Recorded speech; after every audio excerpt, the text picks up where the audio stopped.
Today's video is sponsored by Enlisted. Throughout my time here on YouTube, we've explored a ton of Ready or Not lore. We've broken down the stories behind different missions, examined some of the major factions, and even speculated about the conspiracies unfolding behind the scenes. Needless to say, that's been a lot of stuff for us to cover. But even after digging into all of these different levels and narratives, the game still feels like it's hiding something just beneath the surface. Quite simply, there's still so much in this game that we don't really know about. And with my usual lore breakdowns, I feel like there's only so much information that I can really get across. So today, I wanted to try something just a little bit different. In this video, I'm going to be taking the time to examine each of the darkest secrets hidden within Ready or Not, and I'm going to try to mention them all in a single video. That's why I'm structuring today's video in the Iceberg format, so we can dive into all of the game's mysteries layer by layer. But before we get started, I just want to give a huge thank you to Death Diamond 720 on Reddit for putting together this absolutely insane iceberg chart that helped to inspire today's video. The version that you're going to see today is my own take on it, but without their original chart as a foundation, I would have been seriously stuck trying to make this video happen. So Death Diamond, if you happen to be watching this, dude, seriously, thank you. But with all of that being said, please, by all means, get comfortable, grab yourself something to drink, and follow me as we investigate the complete Ready or Not iceberg. Los Sueños is Los Angeles.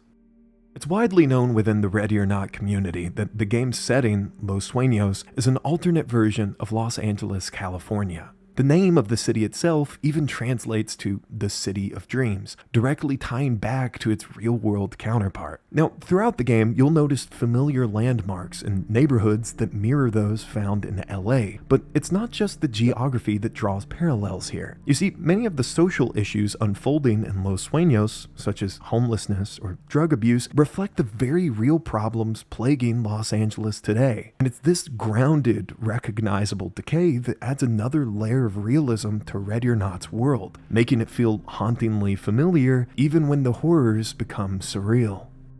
Climate change.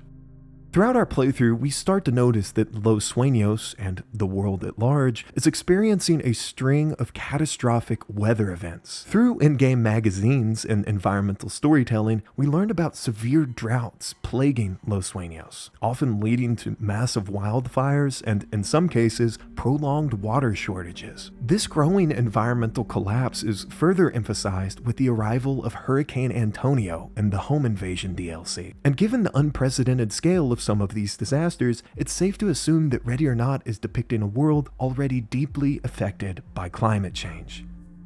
Homelessness.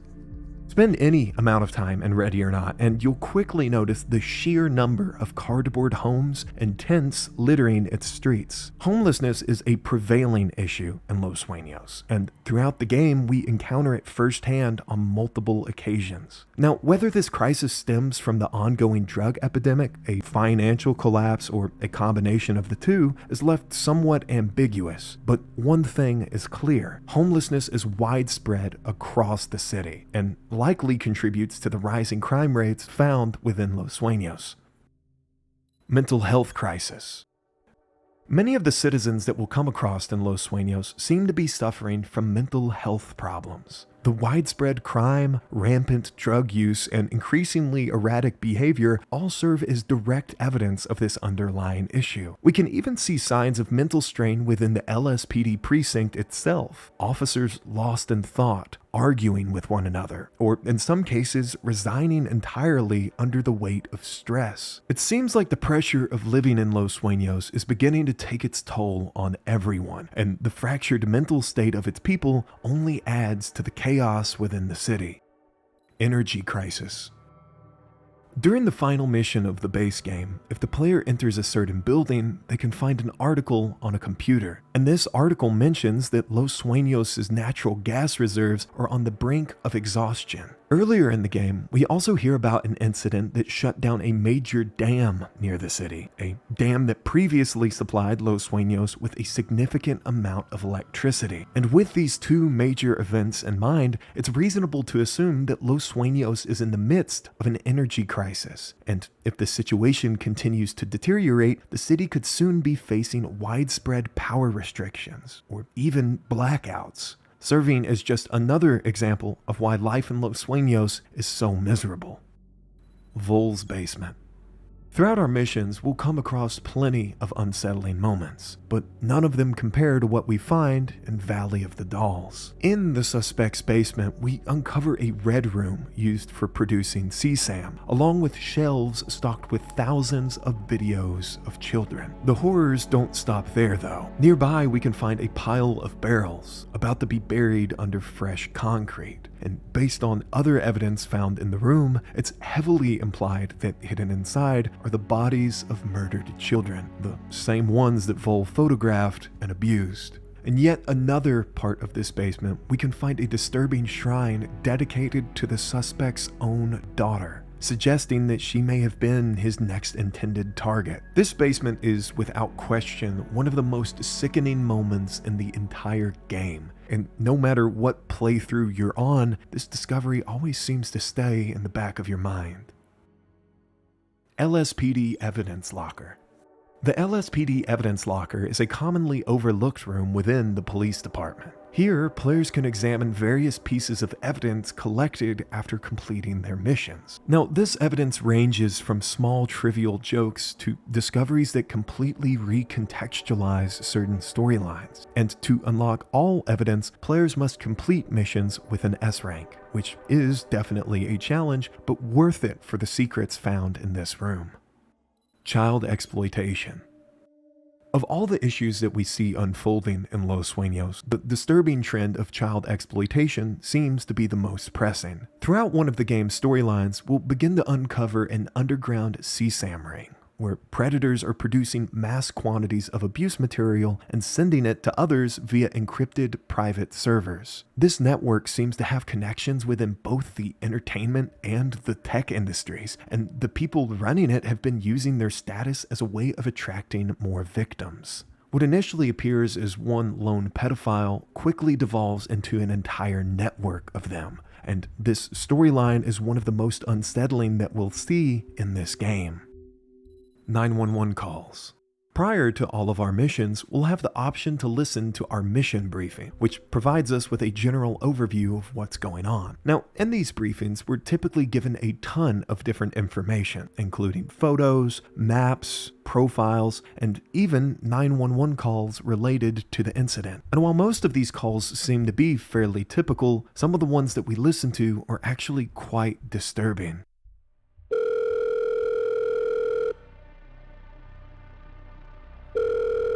911, this call is being recorded. What is your emergency?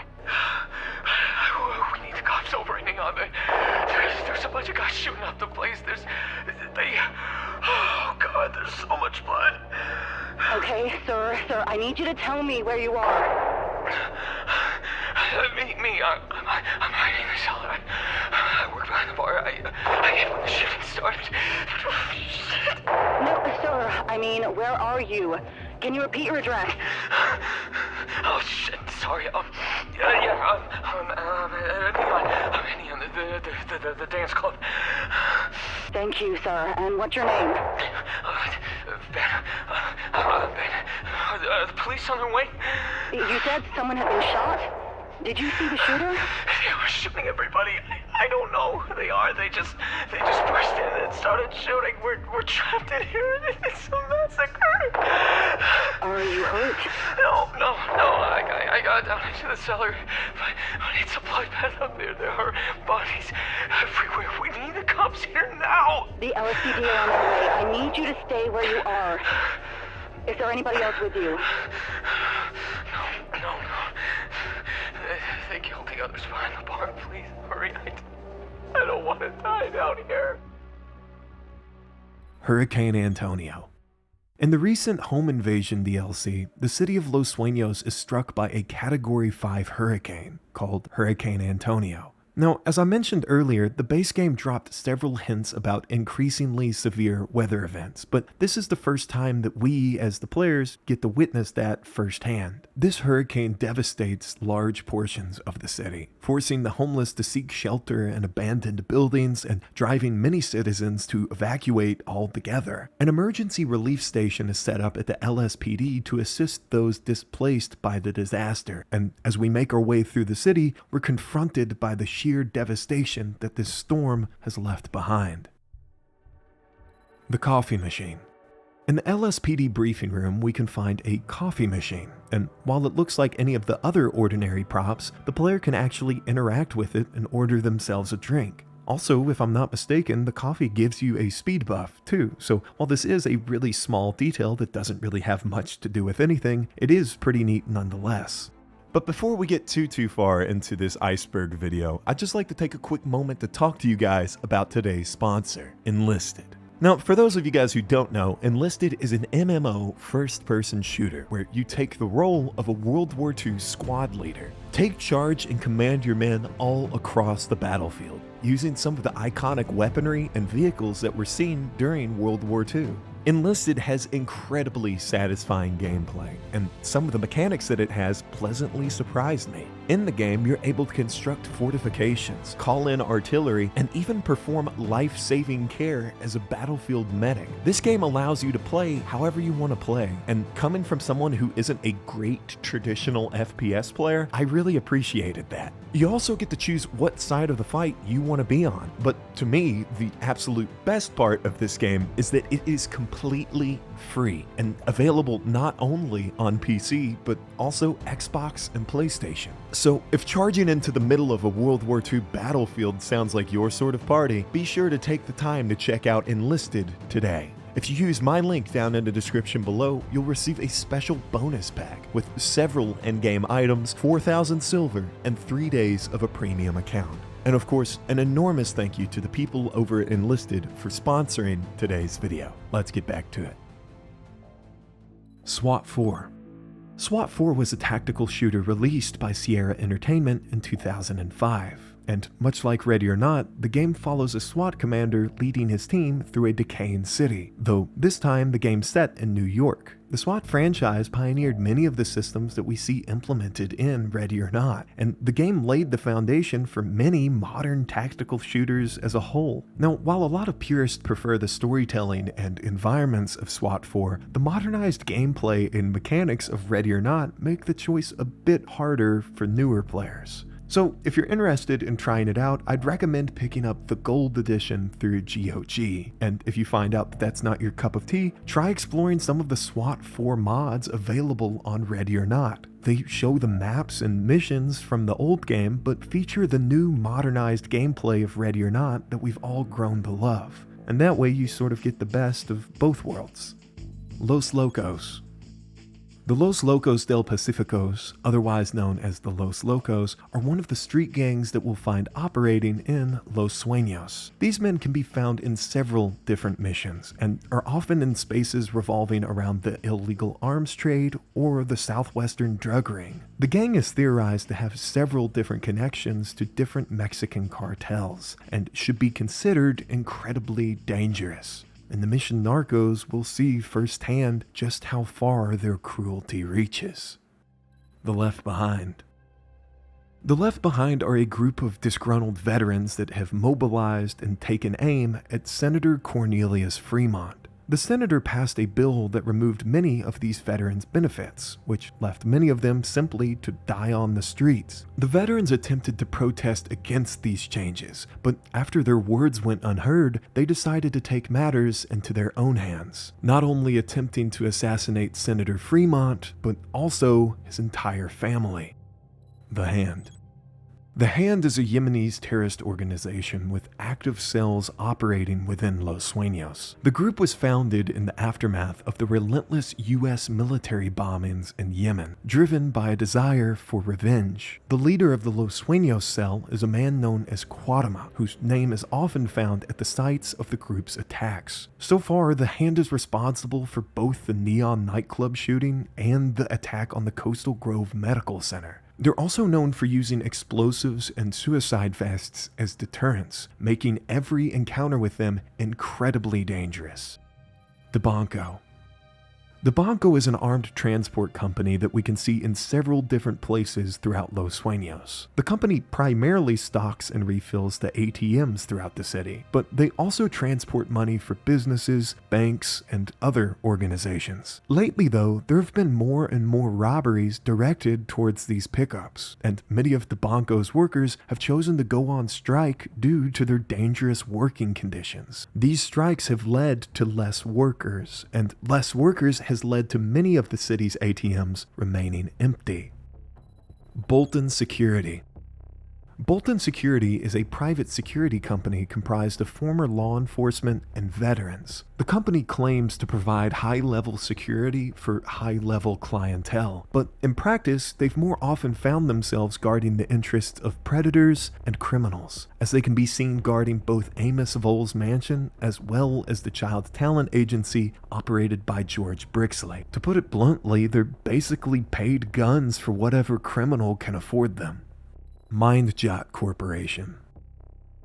MindJot is a tech company based in Los Sueños that not only maintains a large online infrastructure, but has recently dipped its toes into more criminal ventures. The company has been allowing shady individuals to operate private servers within its building under the strict promise of total privacy. Naturally, this created the perfect opportunity for bad actors to use MindJot services as a vehicle for distributing illicit material. And while MindJot might not be fully aware of everything unfolding behind the scenes, their ignorance, whether willful or not, paved the way for this to happen. Furries. In the mission 23 megabytes a second, we can find a fursuit in one of the rooms of Michael's apartment, showing us that furries are indeed canon in the Ready or Not universe. Drug epidemic.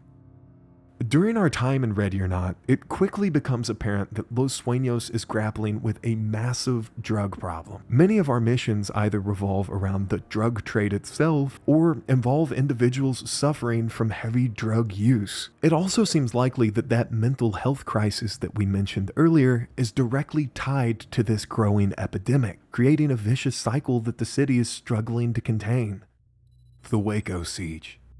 The Waco Siege was an armed standoff that occurred in 1993 between members of the Branch Davidians, the ATF, and the FBI's hostage rescue team. The ATF were coming to arrest the group's leader, David Koresh, under the suspicion that the group had a large amount of illegal weapons. But information of this raid leaked, and by the time federal agents reached the compound, many of the Branch Davidians were armed and ready. Sources are conflicted on who fired the first shot, but a gunfight quickly broke out between the two groups, leading to a 51-day siege on the Branch Davidian compound. Now, the reason that I bring this up is that the mission Carriers of the Vine has an eerily similar atmosphere to it. Both of the compounds, as well as the outside areas, share a lot of visual similarities. And while the two situations are completely different, it's impossible to walk through this level without being reminded of Waco.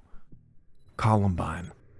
Columbine is, without a doubt, one of the most notorious school shootings in American history. On April 20th, 1999, Eric Harris and his fellow classmate Dylan Klebold entered their high school and started shooting their classmates and teachers at random. This attack, though, shows some striking similarities to the mission Elephant in Ready or Not. For instance, in Elephant, we can see the appearance of propane bombs, a device that isn't used at any other point in the game, but it is something that was seen in the Columbine massacre. Additionally, we can also see some structural similarities between Columbine High School and Watt Community College, which has led many people to think that Columbine was one of the sources of inspiration for this particular mission. The Pulse nightclub shooting. Continuing with this theme of real-life inspired tragedies, Ready or Not seems to have also taken some influence from the Pulse nightclub shooting. The Pulse shooting occurred at a gay nightclub in Orlando, Florida in 2016, and the shooter, Omar Mateen, claimed that the attack was retaliation for U.S. military actions in the Middle East. And if we look closely at the mission Neon Tomb, we can see a strikingly similar scenario. Terrorists opened fire inside of a nightclub motivated by the US's bombings overseas. I mean, I feel like that comparison is fairly one-to-one there. Even the color palette and lighting inside the level are freakishly accurate to the body cam footage recorded during the Pulse attack. And given these similarities, it's likely that the Pulse shooting served as one of the influences behind this mission. FISA and the USIA. FISA and the USIA are Ready or Not's counterparts to the real-world FBI and CIA, respectively. For legal reasons, it's common for game developers to create fictional agencies instead of using their real names. If a real-world organization is depicted negatively, it can sometimes lead to lawsuits or legal pressure, which is something that most developers would rather just avoid. So instead of taking that legal risk, Void simply gave these agencies different names. The FBI became the Federal Investigation and Security Agency, or FISA, and the CIA was renamed to the United States Intelligence Agency, or USIA. FISA Hostage Rescue Team. In earlier versions of the game, players that purchased the Ready or Not Supporters Edition received FISA hostage rescue equipment. Now, it's unclear whether this group is as controversial as their real-world counterpart, but it is something that would be interesting to see expanded later down the line. Hawaiian Shirt. If the player manages to S-rank the mission Valley of the Dolls, they'll be gifted with a very out-of-place, tropical-themed shirt. However, anyone that's played this game knows that getting this shirt is often a rite of passage. So if you see someone wearing this cosmetic, you can be sure they know what they're doing. The Spider. The Spider is a large human trafficking ring that primarily operates out of the port of Los Sueños. Women are shipped in here through cargo containers and then auctioned off to the highest bidder. And from there, many of these women are filmed, further trafficked, or even killed by their captors. The Spider is one of the most horrifying organizations in the game, and even now, we still know very little about them. Most of the individuals operating within this group remain uncaptured, leaving the full extent of their crimes hidden within the shadows. Judge. Judge, aka David Beaumont, is the name of the character that we play as in Ready or Not. He's the leader of the LSPD SWAT team, and as of right now, not much else is really known about him. Hidden room and station. In the back of the police station, if the player looks through one of the damaged walls, they can actually find a hidden room. Now, this room appears as though it's been forgotten. Ivy covers the walls, and most of the technology inside looks as though it's been sitting there for decades. On some of the desks, though, players can see confidential files stamped with the US Army seal, and while none of this has been confirmed to be in connection with the main story, it does make you wonder what was really going on back here behind the walls of the police station. Navy Captain. The Navy Captain is one of the civilians that we have to rescue in the mission Ides of March, and there isn't much noteworthy about his character other than the fact that he's currently having an affair with his neighbor's wife. Aside from this, though, we can find a picture on his wall that depicts him shaking hands with US President Ronald Reagan, which would suggest that in the Ready or Not universe, Ronald Reagan was also president. Later in this video, we're going to start dipping our toes into some alternate history sort of stuff. So although this might be a minor detail right now, we'll be able to use this in our analysis going forward. Piku Miku-chan.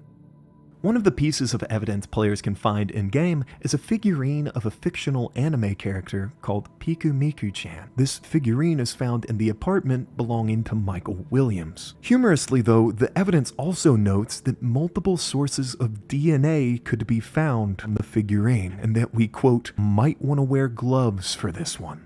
Promotional art.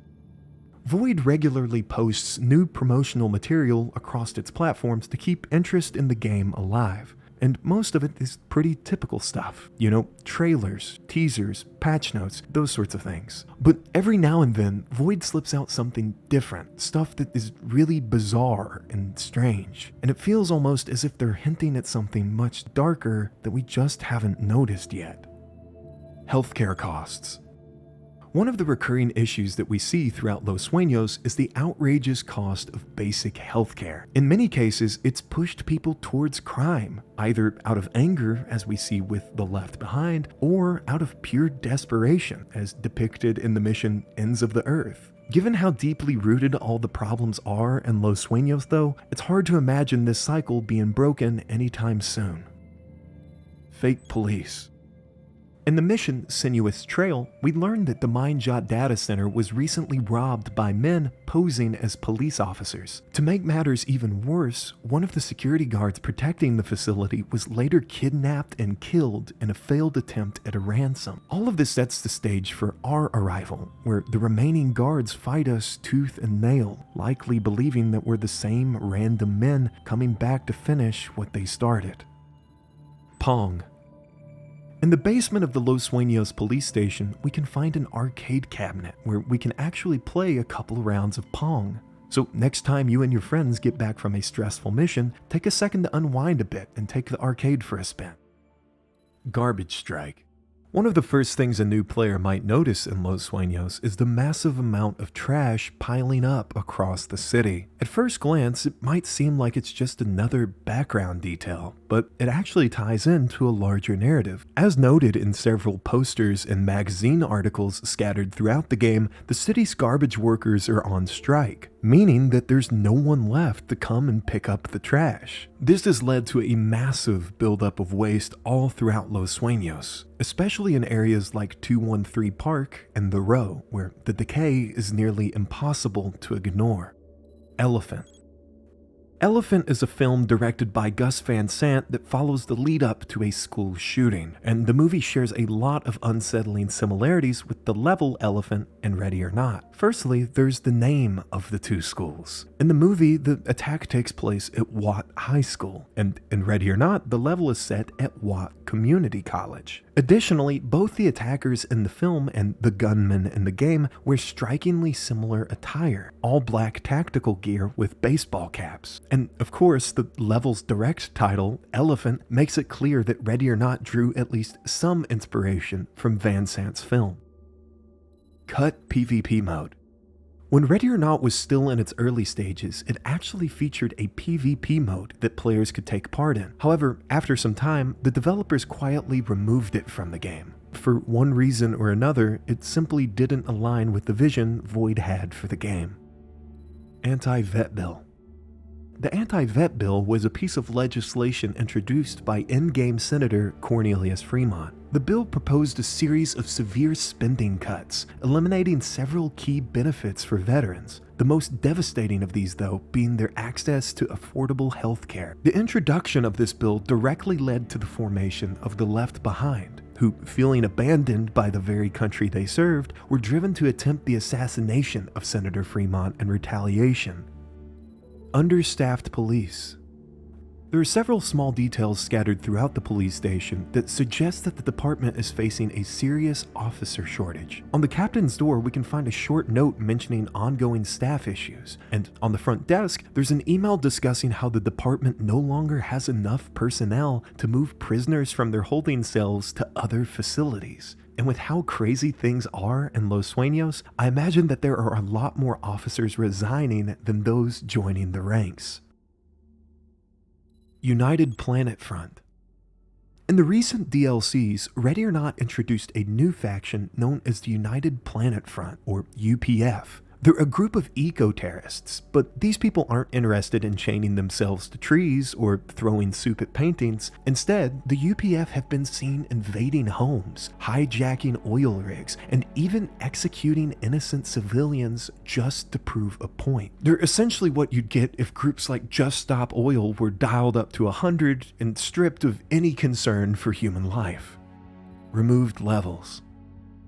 Throughout its lifespan, Ready or Not has had several different levels that have been updated, overhauled, or completely removed, either for gameplay purposes or simply because Void felt like it didn't fit the mold of what they were going for. Some of the examples of this include the old farm map, the Winderley Hills Hotel, or the fast food level. However, with the introduction of the new Stories from Los Sueños update, it's expected that we'll see at least 2 of these maps make a return. So for longtime players of this game, it'll be exciting to see what maps we get to re-experience. Cut game modes. In addition to the removed PvP mode and scrapped levels, pre-1.0 Ready or Not also featured several different game modes that players could select before loading into a mission. So, hypothetically, you could be responding to a bomb threat at a map like the gas station, completely changing how the mission plays out. And for players like me who have spent countless hours in the game, it added a ton of replayability. But for one reason or another, Void eventually made the decision to remove it. However, I am hopeful that we'll see these alternative mission modes make a return in the future. Ricin. Ricin is a highly dangerous poison derived from the seeds of the castor bean or mole bean plant. And we can see this poison firsthand in the mission Lethal Obsession, where Gerard Scott's property contains not only mole bean plants, but also a lab dedicated to extracting and refining the poison. Scott's plan is to weaponize the ricin into an aerosol mist, allowing him to spray it onto crowds of victims with devastating effect. Distorted audio in Vol's basement. In Valley of the Dolls, deep in Amos Foal's basement, we can find a large tape player looping some heavily distorted audio. While this was likely intended as just being an eerie set piece, some players have speculated that the recording could be audio from one of Vol's assaults. Due to the heavy distortion though, it's impossible for us to make out anything discernible on the tape, leaving us to wonder what exactly the audio captured. Odd graffiti. Throughout Los Sueños, players can find all kinds of weird and bizarre graffiti scattered across the streets. At first, most of it comes across as lighthearted, crude jokes, surreal sketches, and tags that feel more silly than anything else. But if you look a bit closer, you'll start to notice that not all of the graffiti is so harmless. Hidden among the cartoonish doodles and playful slogans are much darker images, depictions of violence, cryptic warnings, and disturbing messages that hint at something much worse lurking beneath the surface of the city. News stations. Something that keen-eyed players might notice throughout the game is the behavior of the TV stations and the call center. If you pay attention, you'll actually notice that the TV changes to display news coverage related to the events of your most recent mission. It's a subtle detail, but one that adds a real sense of progression to the world around you. Television references.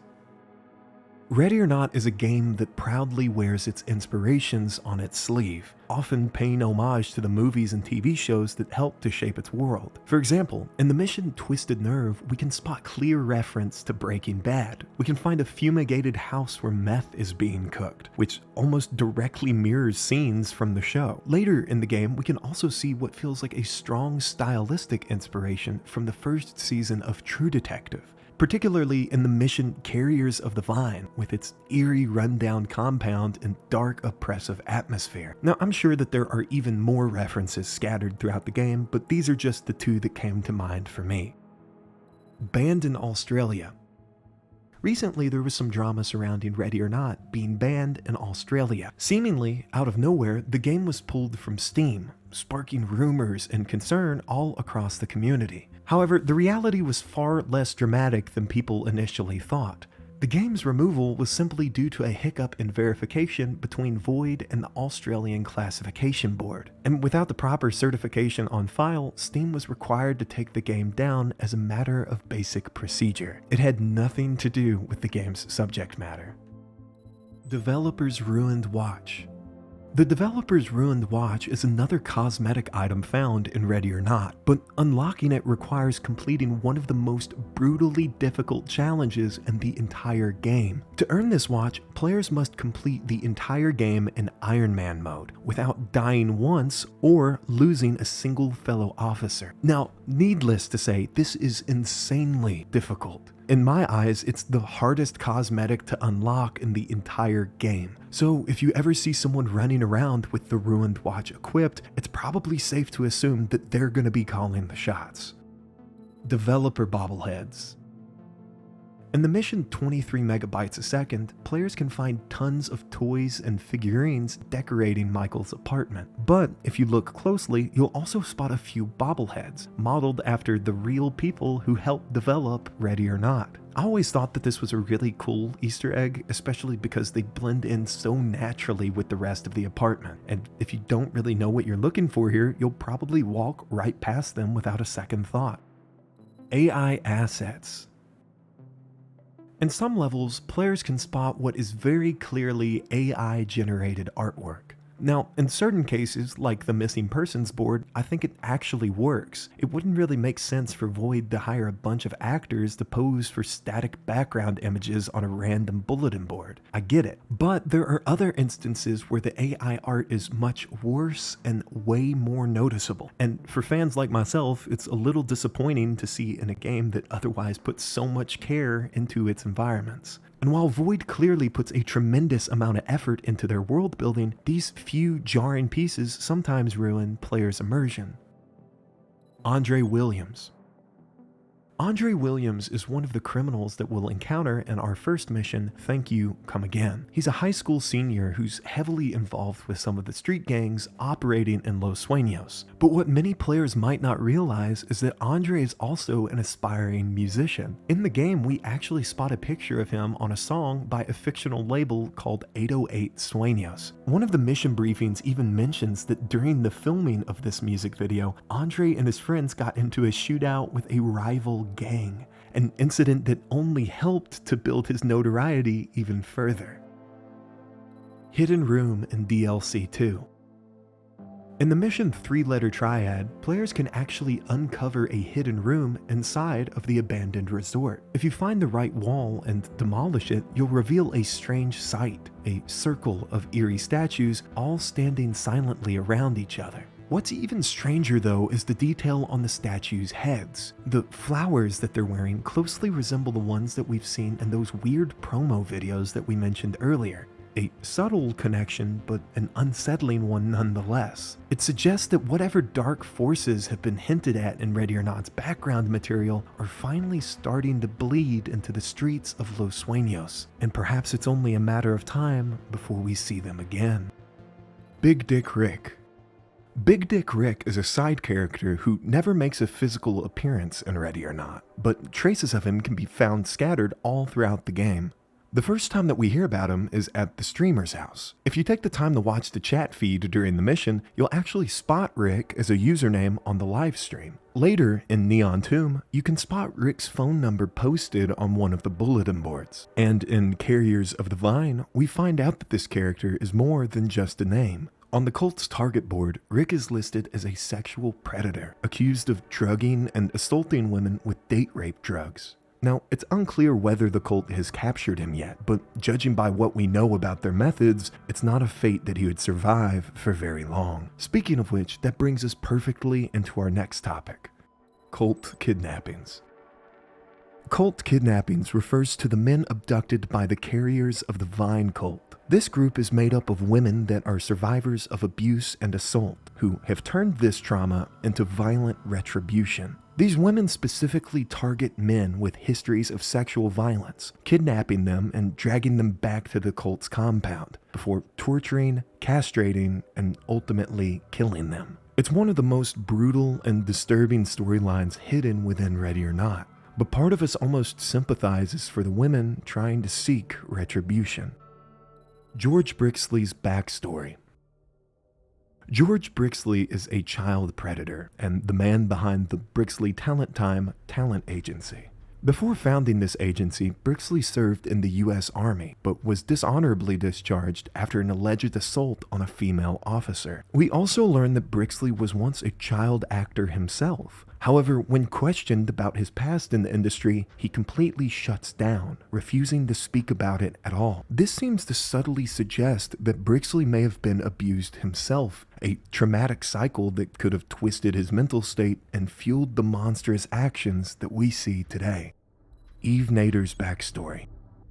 Eve Nader is a member of the Carriers of the Vine cult, but little is known about her life before she got here. Back in 2011, her husband filed a missing persons report after she ran away from home. And while we don't know what caused this, it's theorized that her husband was beating her and that she took off to try and get away from him. After all of this, Eve would find her way into Carried from Crisis LLC, a self-help organization that eventually evolved into the cult now known as the Carriers of the Vine. Today, Eve is almost unrecognizable from that woman in the poster all those years ago.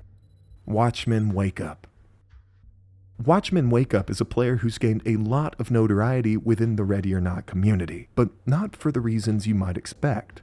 Rather than actually playing the game, Watchman Wake Up is known for hosting public lobbies and then refusing to start the mission. Instead, he spends his time in voice chat quoting scripture to anyone who joins. Now, naturally, this behavior has frustrated a lot of players, and over time, Watchman Wake Up has sort of become an infamous figure among the community. If you happen to stumble into one of his games, the best advice is simple: leave immediately and steer clear. Content creator Easter eggs. The team behind Ready or Not has always been incredibly receptive to content creators, so much so that they've even taken the time to add some of us into the game. If you take the time to look around in the Home Invasion DLC on Narcos, you can actually find me featured on one of the outside radios performing one of my old original songs I used to sing. And I think it's just another cool example of how Void Interactive shows love to their community. Stolen Nerve Agent. In the mission 3-letter triad, we hear about a deal going down between a group of pirates and a small military organization known as the Black Sentinel. However, when we arrive on scene, it becomes clear that the item being traded isn't what anyone expected. It's some kind of unknown chemical weapon, likely a nerve agent. Fortunately though, the LSPD is able to recover this device before the situation spirals completely out of control. But still, the fact that weapons like this are being trafficked through Los Sueños paints a much darker picture of the forces operating behind the scenes. In-game tattoos. When players earn an S rank on certain missions, they'll unlock special tattoos that appear on the character's wrist. At first glance, these tattoos might just seem like nothing more than cosmetic rewards, but what many players don't realize is that each tattoo actually carries meaning, tying directly back to the mission that we earned it in. It's almost as if our character is wearing them as a permanent reminder of everything that they've been through, marking every success and every failure experienced in Los Sueños. Ghost noises in hotel. In the mission Sins of the Father, players find themselves inside the incredibly unsettling Clemente Hotel. And from the very beginning, the atmosphere here is oppressive, dark, and deeply off-putting. Some players exploring the hotel have even reported hearing strange ghostly noises echoing through the halls, although in all likelihood what they're hearing here is just part of the game's ambient soundtrack. Still though, even knowing that, these noises can be incredibly unsettling, especially if you're not expecting them. Dick Trophy. Dick Trophy refers to an oddly shaped trophy players can find inside Amos Vol's mansion. Given that Vol is a famous adult film producer, it's pretty safe to assume that this bizarre award is tied to his career. And honestly, just about every time I replay this mission, this trophy still manages to catch me off guard and give me a good laugh. Tarot card achievements. Ready or Not features a list of different achievements that players can unlock in-game, and interestingly, some of these are actually named after tarot cards.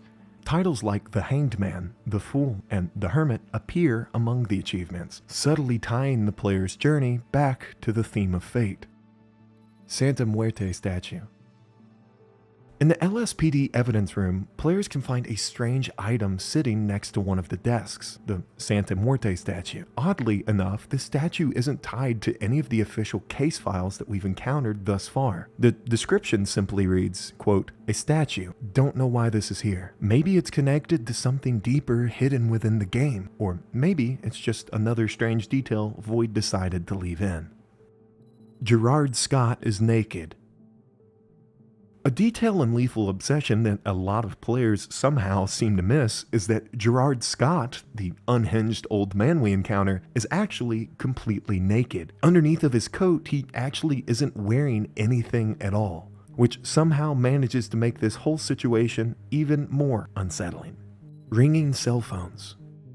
If you pay close attention during some of the mass casualty events in Ready or Not, you can actually spot ringing cell phones scattered among the victims' bodies. It's a small detail and easy to miss in the chaos, but it suggests something deeply tragic. These people's families have heard about these attacks and are desperately trying to reach them, unaware that it's already too late.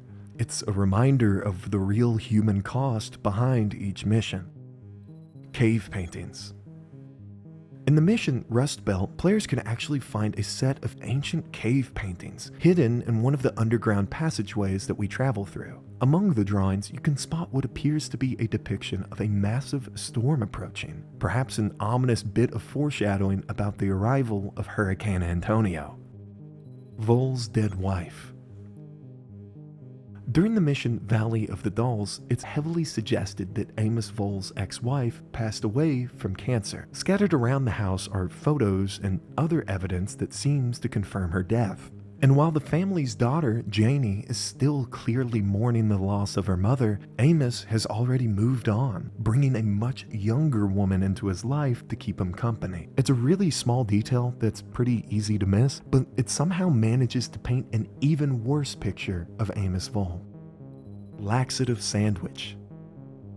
In the mission Thank You Come Again, players can find out that some of the employees of the 4U gas station have been having problems with one another. Aside from typical office squabbles, it seems that one of the employees has been sneaking into the break room and eating all of the other workers' food. In a response to this, one of his coworkers decided to poison their own sandwich in an effort to teach the thief a lesson, and this person left behind a note that reads, quote, "Hope you enjoyed that laxative sandwich.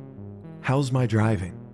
On the back of the LSPD Bearcats, players can spot a small sticker that reads, quote, "How's my driving? Call 911. It's a funny little nod to those real-world stickers that you see on the back of company vehicles. Except in Ready or Not, the only number that you'll be calling is the emergency line. Trailers.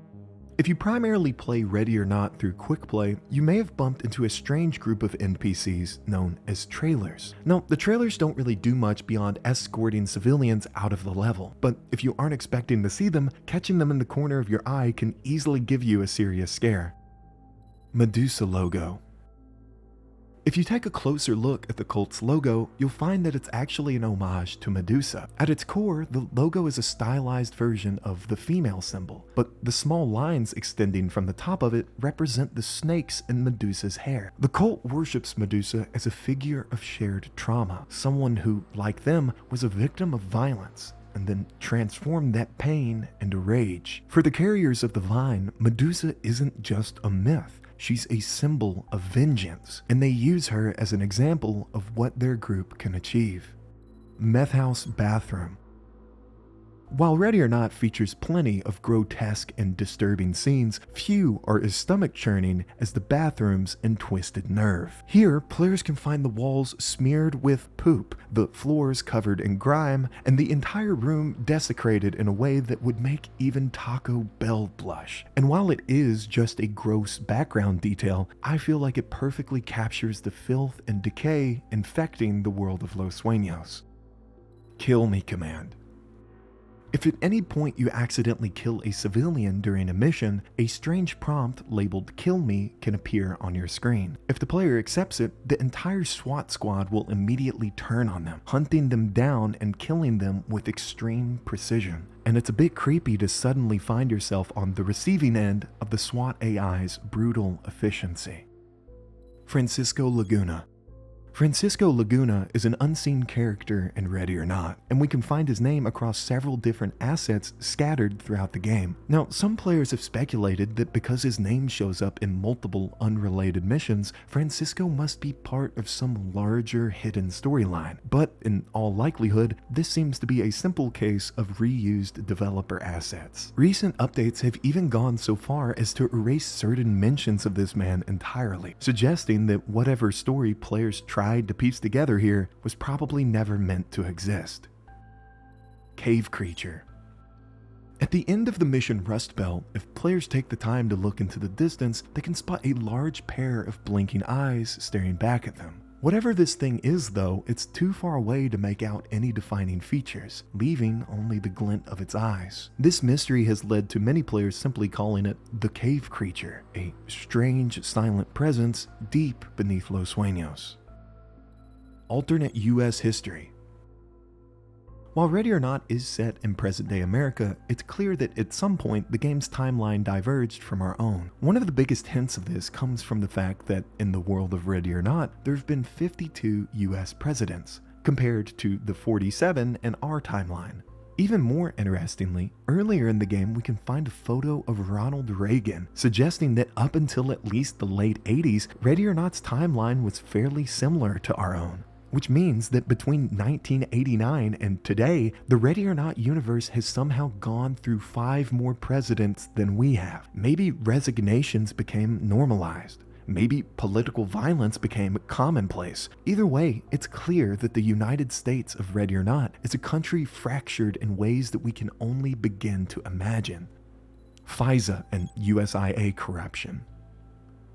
As we progress into the later stages of Ready or Not, it becomes clear that the major government agencies aren't nearly as good as they present themselves to be. These organizations are not only complicit in human trafficking, but also in many of the attacks and disasters unfolding across Los Sueños. In several cases, these groups had intel that could have prevented tragedy, but chose to let the events play out anyway because they wanted to see what would happen. It's a chilling realization, but in Los Sueños, the very institutions built to protect people are often the ones standing back and watching the city burn.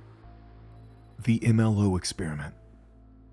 The MLO experiment was a covert study conducted by the USIA in an attempt to create incorruptible law enforcement officers through extreme psychological conditioning. The program involved secretly dosing subjects with LSD without their knowledge, then observing their behavior over long periods of time. Now, the MLO project was divided into different groups called cohorts. They were separate batches of test subjects, each tracked and studied to determine which responded best to the conditioning. But once this experiment concluded, the USIA made a brutal decision. Rather than risk public exposure, they began systematically eliminating all of the former MLO subjects, and many of the surviving participants were forced to go into hiding, knowing that the very agency that created them had now marked them for death. And some of these men would make it their life mission to strike back in any way they could. Void publisher split. Back in 2021, Void Interactive announced that Ready or Not would no longer be published by Team 17, and that the studio would instead be self-publishing the game.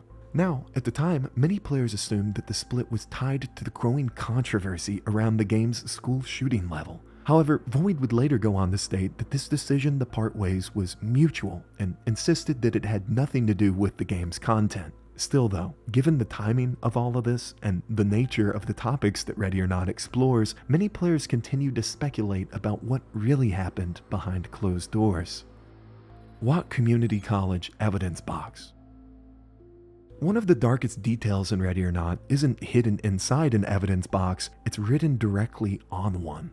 After completing the mission Elephant, players can find that the writing on one of the evidence boxes is different. Instead of the typical neat, labeled format that we're used to, this box has been written over quite sloppily. At the top of it, it reads, "My little boy," and further down, the phrase "fuck it" is repeated over and over. This heartbreaking detail suggests that the officer responsible for this evidence likely lost their own son during the attack, and in their grief suffered a mental break while trying to complete the paperwork.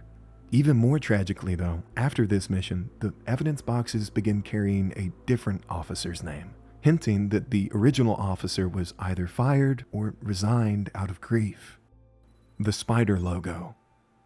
Something that's often overlooked in Ready or Not are the secrets hiding in plain sight. Take for instance the spider logo, the emblem of one of the most horrific organizations in the entire game.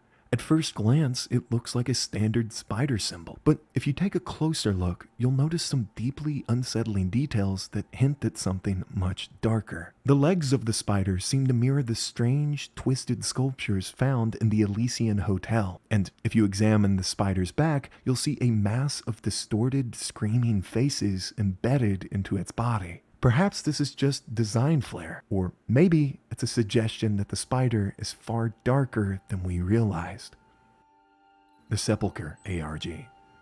The Sepulchre ARG refers to an ongoing alternate reality game within the Ready or Not community. It's been an investigation into the meaning behind some of the more cryptic posts made by the developers over the years. And while I'll admit that a lot of the deeper stuff goes way over my head, it's impressive to see this side of the community remain so active in their hunt for hidden details. Even now though, the full meaning behind the Sepulchre has yet to be completely unraveled, and some believe that the answers are still buried deep within Los Sueños.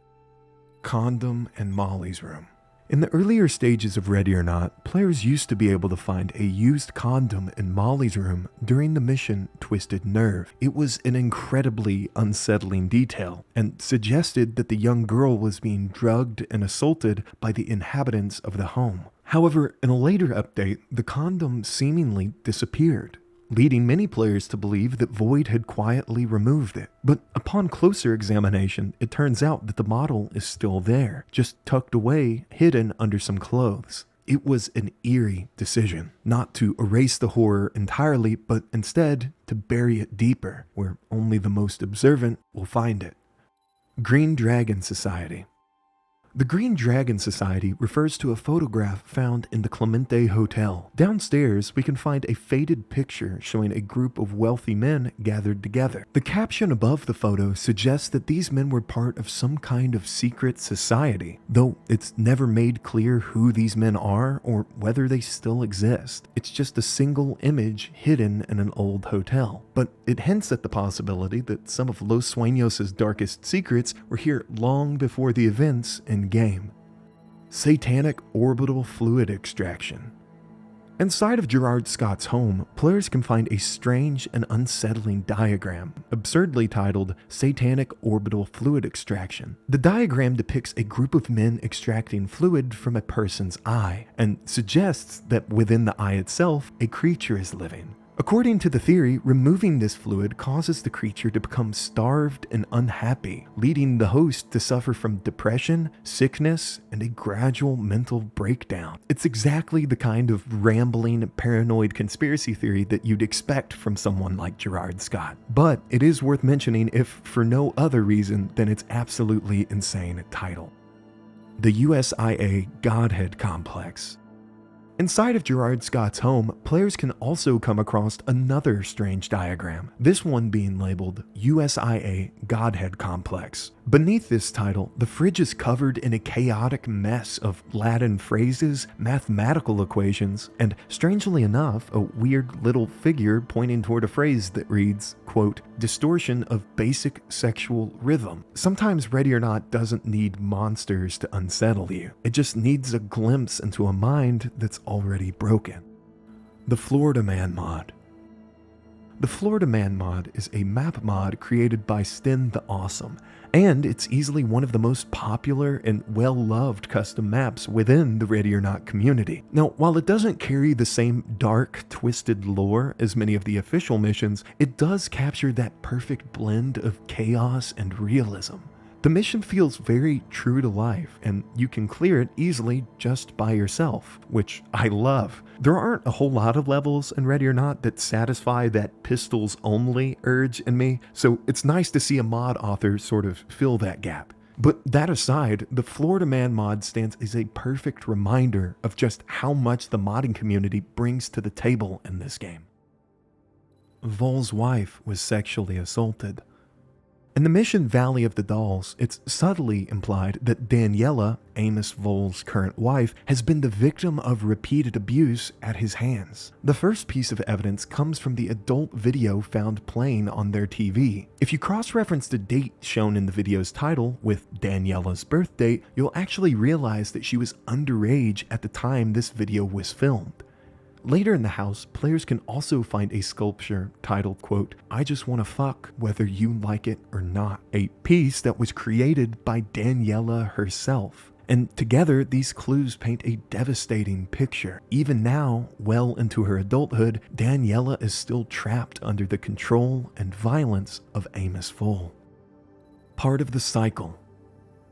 Part of the cycle refers to something Gerard Scott says about our character, Judge, in one of the audio logs hidden throughout his home. In the recording, Gerard talks about how we're just another puppet, trapped in the same sick play that twisted him into what he is now. And if we're not careful, he warns, the very same could happen to us. But that doesn't really make any sense. After all, we're just a regular SWAT officer. Judge doesn't have any ties to some secret government projects or any history with the USIA or anything.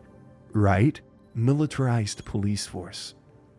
During our time in Los Sueños, it quickly becomes obvious just how military-like the local police have become. Think about it. What police department do you know of that routinely equips its officers with full ceramic body armor, night vision goggles, and military-grade weaponry, all for serving warrants and responding to robberies? At some point, the line between police force and paramilitary unit wasn't just blurred, it was erased entirely. The LSPD SWAT team is now actively responding to terrorist situations, incidents in international waters, and all sorts of stuff that seems like it should be way above their pay grade. But in Los Sueños, nobody really seems to question it anymore.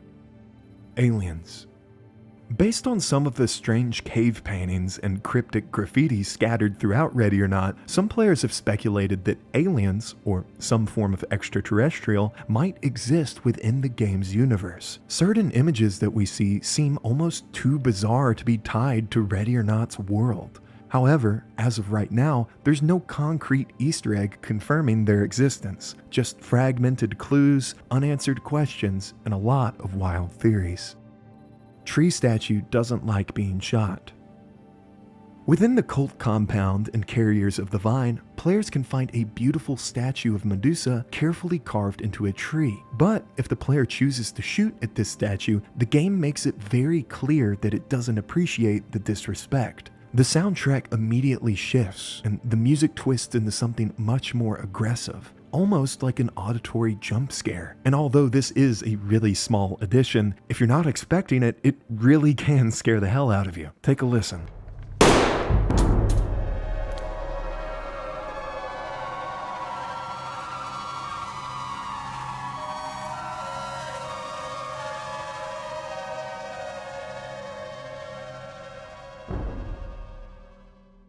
It seems like we've finally hit the ocean floor of this iceberg, and we're about to examine the deepest, darkest layers of Ready or Not's lore. But before we continue, I just wanted to give you a moment for a quick breather and a final spoiler warning. One of the biggest twists in the entire game is going to be revealed on this tier, so if you want to experience that for yourself, please, by all means, click away now. But if you're ready to keep going, buckle up, because from here on out, shit is going to get very crazy very quickly.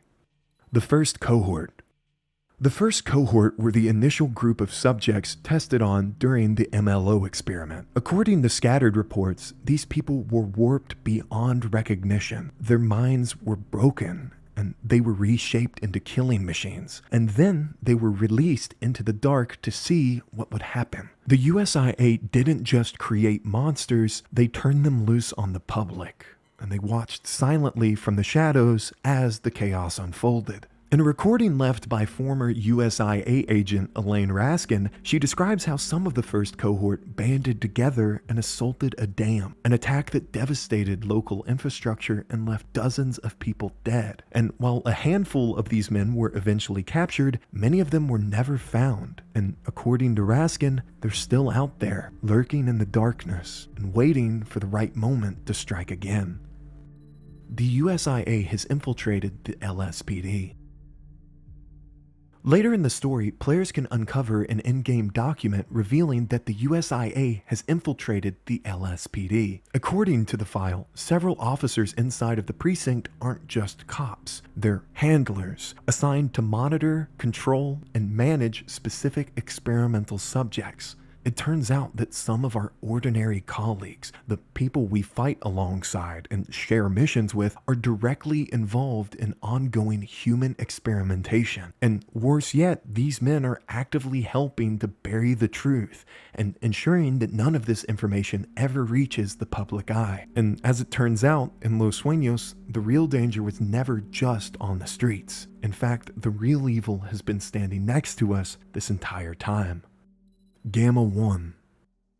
The horror of our previous discovery doesn't just end there, though. If the player flips that same document over, they'll find a reference to one of the MLO test subjects, someone referred to only as Gamma 1, and scrawled beneath it, almost carelessly, is a name, our name, David Judge Beaumont. After everything we've seen, every mission, every debriefing, every supposed choice, it's revealed that our entire presence in Los Sueños wasn't duty or coincidence, it was orchestrated. From the very beginning, we were just another experiment. Judge wasn't recruited, he was designed, built to be the perfect operator, the perfect officer. When other team members burn out, resign, or crack under pressure, Judge doesn't flinch. When others take weeks off to recover from injury, Judge shrugs it off like it never even happened. He doesn't break, he doesn't question, he just follows orders. And now we know why. The Spider is a global organization.